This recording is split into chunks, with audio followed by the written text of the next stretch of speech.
The carriage slowed down and pulled up to the front of the castle gates. Staring out the window, Lara took a deep breath. She was expected here. The invitation had come months before Twilight had showed up at her house, before she'd asked Prince Luna about humans, before any suspicion could be placed on her at all. But it was still dangerous. Lara opened the door and stepped down from the carriage. Her gold shoes clicked against the paved stone of the path. She glanced up at her lyre case and books floating down out of the carriage and pulled them down closer to her. "Good luck, ma'am," the stallion pulling her carriage said. "Thank you," she said absently. She heard the wheels rolling along the path as the carriage pulled away. Lara hesitated in front of the castle gates. Things were a bit eerie right now, when she was the only one here. It was still light out. The musicians were expected to arrive early. It wasn't much different from any other performance, really. Lara tried to convince herself of that, but somehow she knew that something was about to happen tonight. Princess Celestia probably knew what Lyra had been up to, but would she do anything about it at all at this public event? The path leading up to the castle was long, but right now it was empty. No guards. That was good. She walked into the entrance hall. A long red carpet led down the center. Lyra glanced around and found the ballroom, her post for the night. The other band members were already setting up inside. The stage was right in front of some abstract pattern stained glass windows. Quite a venue. Walking up to the stage, Lyra took her place next to a elegant-looking gray earth pony in the process of tuning her cello. There was also another mare with a huge brass instrument, a sousaphone, Lyra thought, and a stallion at a piano. Just give me 10 fingers, and I bet I could play that even better than he can, Lyra thought. A music stand was there by itself, waiting for her, so she stacked her sheet music on it. Then she set down the case of the instrument, clicked it open, and took it out. "Hey, you ready?" Lyra asked the pony next to her. "I'm ready, by the way. I'm Lyra, by the way." "Octavia." She barely turned to look at the newcomer, and was back to adjusting her strings. Apparently satisfied, she stood up on her back legs and played a long, drawn-out note to listen to the tone. Lyra stared at her, mouth hanging open. "So, you always stand up like that when you play. How?" "Years of practice," Octavia replied. "It must be hard to keep your balance," Lyra said. She thought maybe she could put more effort into learning that pose herself. "One learns to maintain posture, even for extended periods." Lyra turned back to her own instrument. She'd always taken care of her lyre, ever since her parents had bought it for her when she was a filly. The gold frame still shined in the last of the daylight flittering in through the window and the strings she plucked out with her magic, frowned, tightened the string, and tried it again. There it was. The ballroom was all decorated for the party. Tables had been spread out, and waiters dressed in suits were arranging the food on the buffet. The gala ran until midnight. Lyra would be in here for hours. It might be good to grab some food while she still had a chance. It was typical prissy formal event fare. Tiny sandwiches that weren't meant to fill you up. Little cubes of expensive cheeses. Some floral arrangements were in the center. Lyra took a glass of punch. Maybe she'd need it if she wanted to make it through the night. Heading back up to the stage, she finished tuning her lyre and waited for the guests to arrive. The sun was setting and a colorful light streaming down on the stage was fading away. Lyra tried to settle on a more pony-like method of sitting when she could hold for the entire night. It wasn't easy. The earth pony playing that sousaphone turned to Lyra. "That's a very nice dress." "Thanks." She remembered what she'd been told to say. "It's an original rarity design." "Rarity?" The pony said, tilting her. "Rarity?" The pony said, tilting her head. "Certainly not Prince Blueblood's disastrous day from last night, I'm certain." "From last year, I'm certain," Octavia said, raising an eyebrow. "Nope, different rarity," Lyra said, shifting her eyes. She stared off in another direction towards the door. Oh yeah, I wasn't sure whether I wanted to return after that. Stan at the piano turned to join the conversation. Nay or Maine certainly didn't, though I'm sure our friend Lyra here will fill in for him just fine. He nodded towards her. Chimes sounded from up in the tower, tolling out the hour. It appears the party is starting, Tavia said. On my count.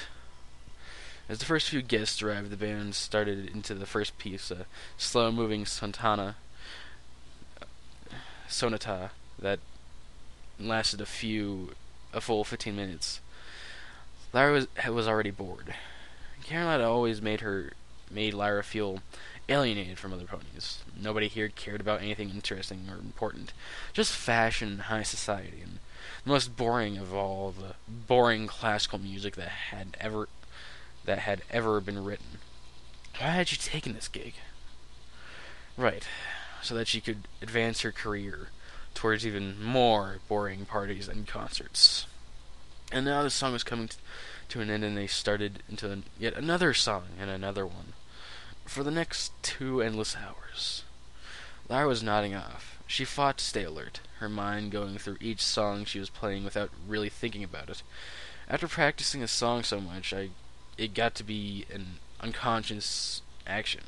It usually didn't even take her much practice to master a piece anyway. She'd always been a fast learner, a prodigy, whatever. The night was a blur of ponies dancing, talking, entering, and leaving the ballroom from the gardens outside. It was hard to imagine she'd actually been nervous when she arrived. Absolutely nothing was going to happen tonight, if it ever ended. She played the coda of one song, and the other musicians seemed to be preparing to finish up for the intermission. The only intermission of the entire evening. But then they started into another waltz, and Lyra lifted up her instrument again to play. Finally, the waltz came to an end. There would be a brief break, about 10 minutes, but it was something before they continued. It was something before they continued with the rest of the music. She set down her lyre and gratefully stepped off the stage to stretch her legs for a bit. Excuse me, which one of you would be heartstrings? One of the servers, a white unicorn dressed in a tuxedo jacket, had walked up to the stage and was speaking to the band. Lyra turned back around. That'd be me. She was surprised to hear that name being used. Ah, yes. The princess has requested an audience with you after the conclusion of tonight's festivities, he said. Lyra's eyes widening. What? Princess Celestia? The server nodded. She will be expecting you just after midnight. Without another word, he walked away. That had certainly been a wake-up call. Lyra's mind was reeling with questions now. There was no way this had anything to do with the gala.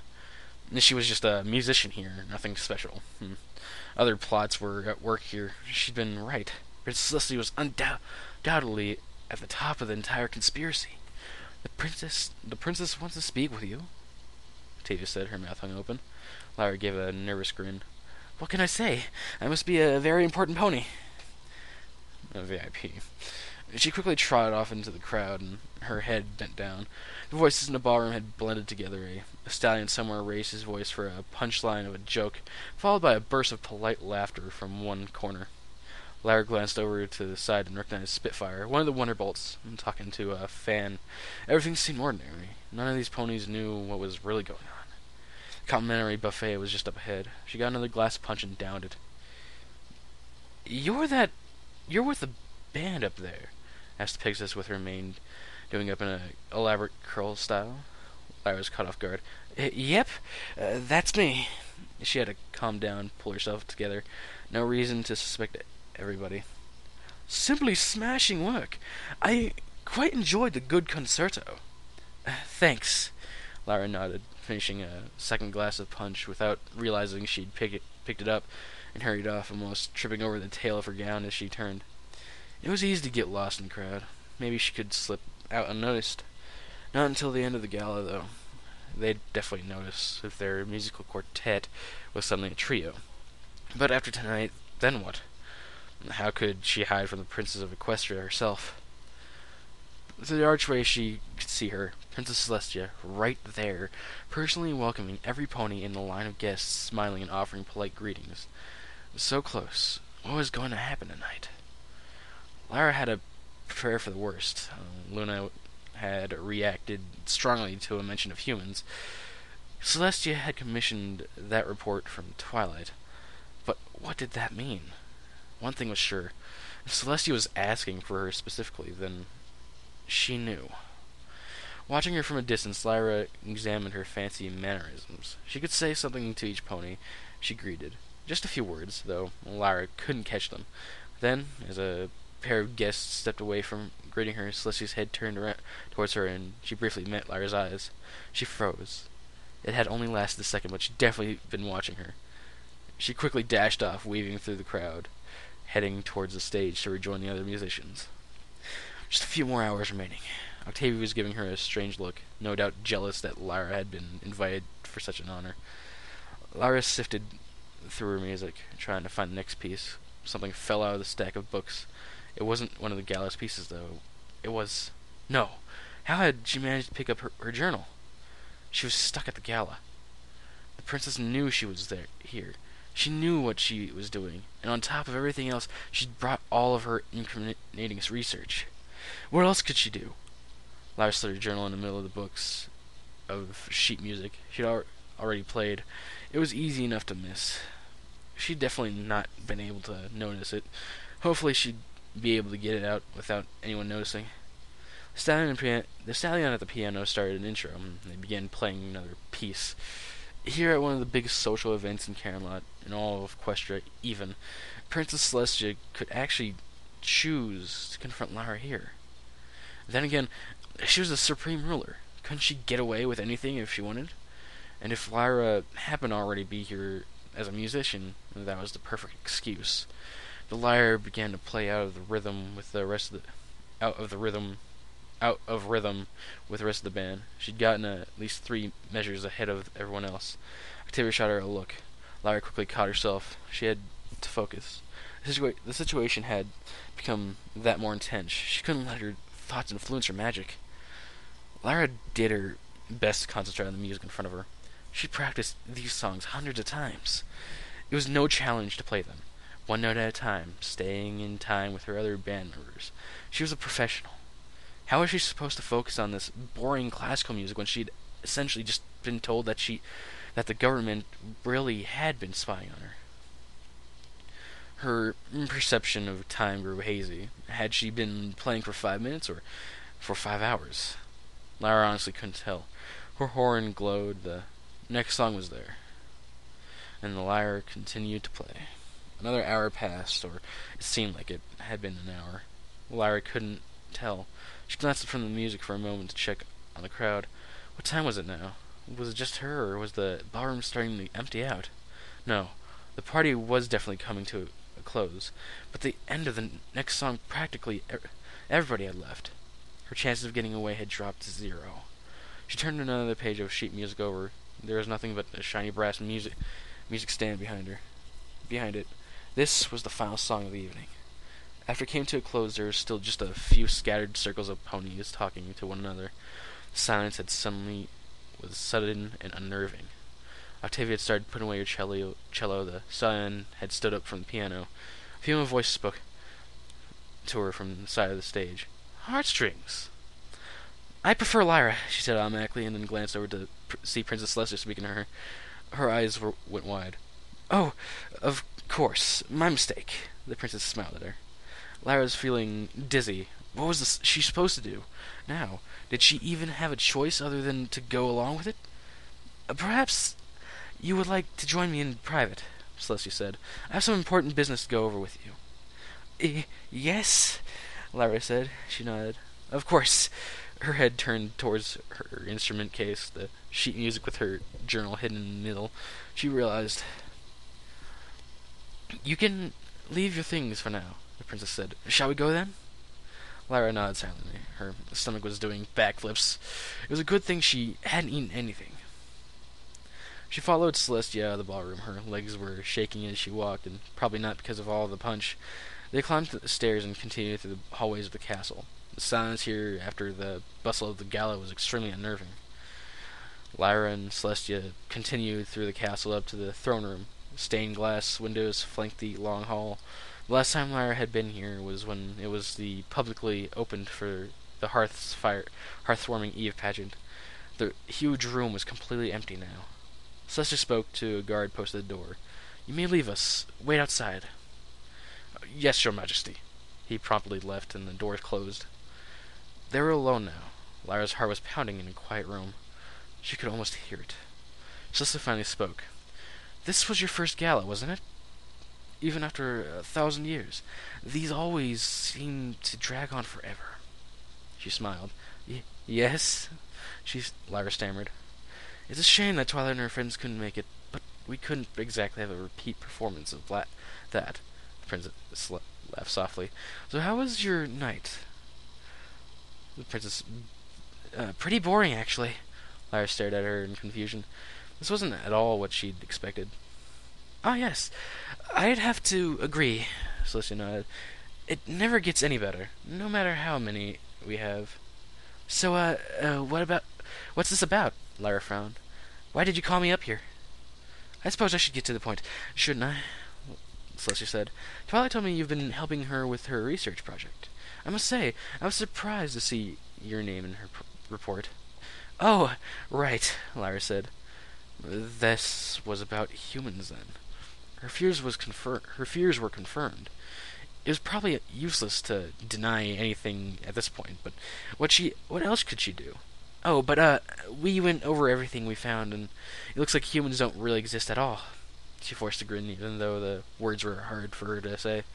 "Is that so?" Celestia raised an eyebrow. Lyra hesitated. "Of course. Just a complex series of myths and legends, invented by ponies long ago, and absolutely no basis in fact," the princess said. Lyra could almost hear her parents saying the same thing. "Absolutely." Lyra gritted her teeth. Celestia's expression became more serious. "Yes, from what I've heard, you found quite a lot of information," she said.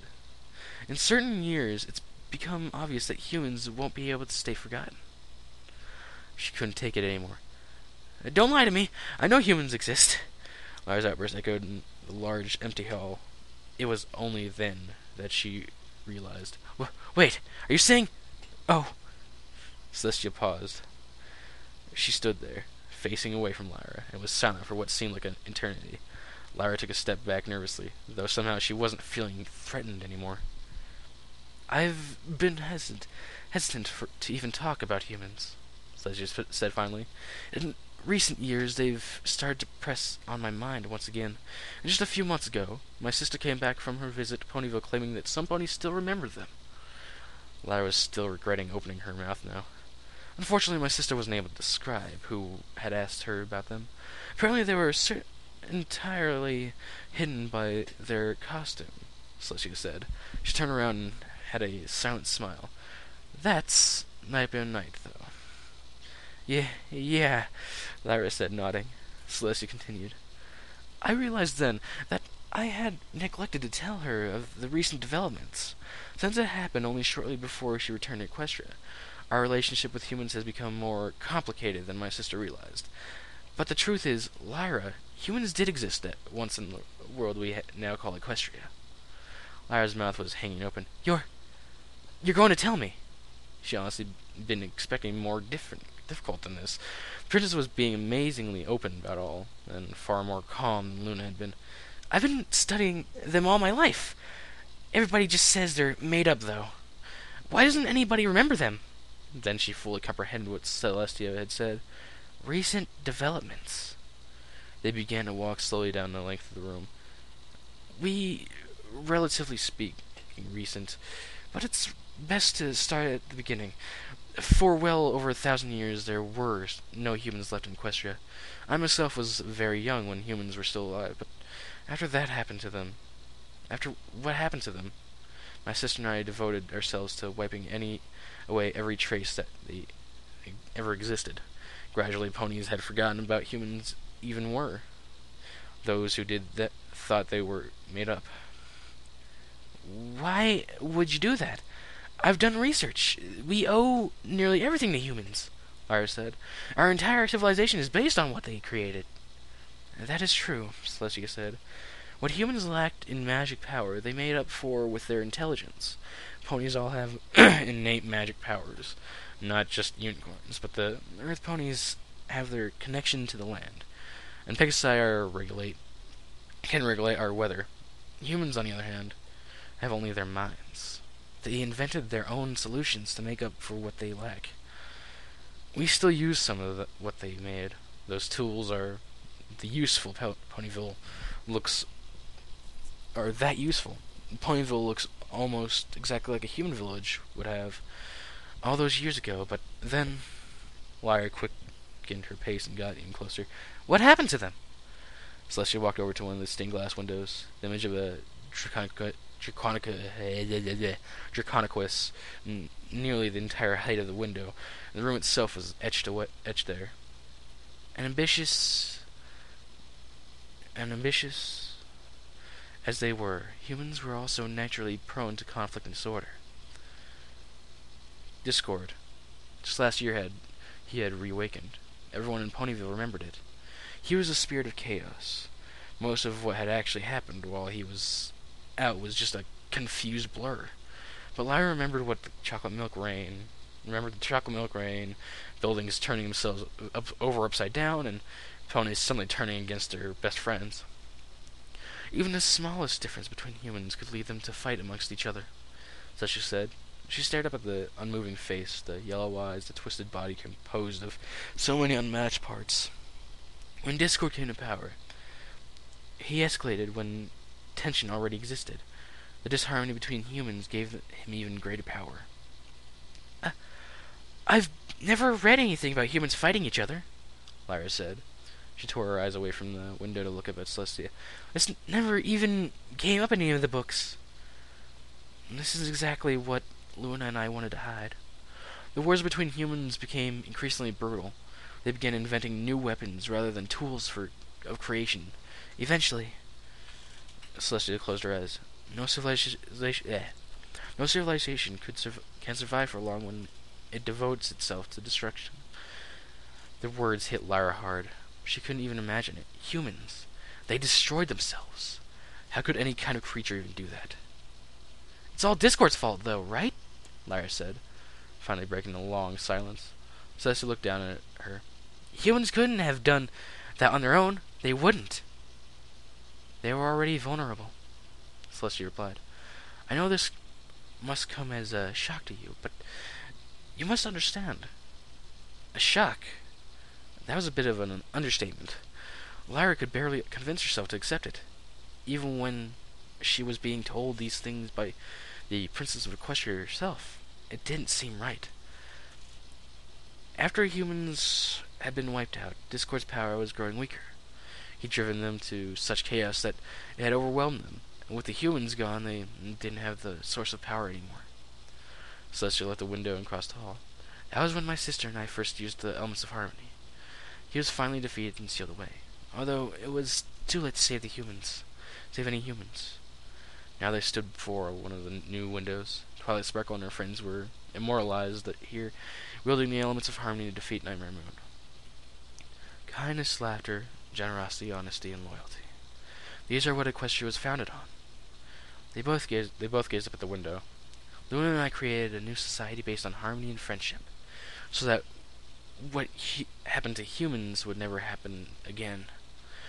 Lyra was staring at the floor. This seemed to go against everything she had ever thought about humans. It was all a mistake, Lyra told herself. That's not what they really were. You said you tried to destroy all the records. I found books about humans in Camelot Library when I was at a Philly, she said. They never mentioned anything about the war, but there could be nothing remaining of the war in Equestria. That much was certain.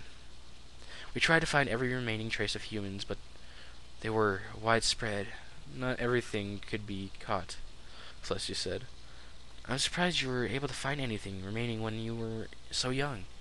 And right here in Camelot, of all places. I suppose humans have always were a persistent race. Lyra didn't even know what to say anymore. So our entire way of life, the entire reason we even have the elements of harmony, it's all to cover up the war? Of course, it's hard to understand how important friendship is unless you've seen it in absence, Celestia said. We couldn't let any of the truth be told. The ponies had to know. That's why we came up with the Hearthswarming Eve play. It's nothing compared to what really happened to humans, but it serves us as a warning. So that play really made it. Is made up? And Chancellor Puddinghead was my own creation. I'm practically proud of him, Celestia said. I hear Pinkie Pie did an excellent portrayal this year. Maybe it was just the fact that she'd spent the entire night playing music at a boring party, but Lara was feeling drained. You've worked so hard to keep this a secret. Why are you telling me? She stared out at the clear glass panes over the dark castle grounds, with their stone statues and a hedge maze extending the horizon. Your parents spoke with me not too long ago. They were concerned, Celestia said. They said that you'd found out about humans and that you'd continue to study them all your life. My parents talked to you? Why would they? No, they wouldn't. Lara laughed nervously and shook her head. My parents hate humans. They've always tried to keep me away from all this. I wouldn't say that they hate humans, Celestia said. Most ponies, they'd never heard of humans before. That was until what happened about 15 years ago. If I remember correctly, she paused. It was just a few months ago when they spoke with me. We agreed that you needed to be told. Please, you must understand why we ponies have taken such measures to distance ourselves from humans. Huh? Lyra said. Celestia hesitated. When Cirrus and Dewey Decimal found you was a baby, they brought you to me. They had no idea what you were. I myself wasn't sure how it was possible. All we knew for sure was you weren't born here in Equestria. Dun dun dun.